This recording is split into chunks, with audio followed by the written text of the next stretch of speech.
नमस्कार शेतकरी मित्रांनो, आज आपण कपाशीच्या तणनाशकाविषयी माहिती घेणार आहे. जर तुमची कपाशी लावून 20 ते 21 दिवसात झाली असेल आणि त्यामध्ये तण खूप होत असेल, तर तुम्ही नक्कीच एकदा पारिजात कंपनीचं लारण आणि जैविक कंपनीचं क्विज ही जोडी वापरू शकता. याने सर्व प्रकारचे तणे जाते. तर शेतकरी मित्रांनो, हे पारिजात कंपनीचं लारण आहे.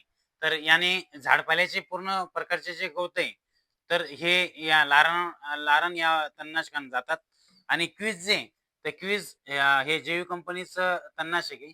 आणि याने जे आहे, तर याने जे लांब पानाचे तण आहे, तर हे या क्विज या तणनाशकाने जाते. तर शेतकरी मित्रांनो, आपण याचं जे प्रमाण आहे, तर हे 25 ते 30 एम-एल प्रतिपंप असं घेऊ शकतो. तर शेतकरी मित्रांनो, तुम्हाला अधिक माहिती हवी असेल, तर तुम्ही एकदा नक्कीच शुभम ॲग्रो एजन्सीला भेट देऊ शकता. धन्यवाद.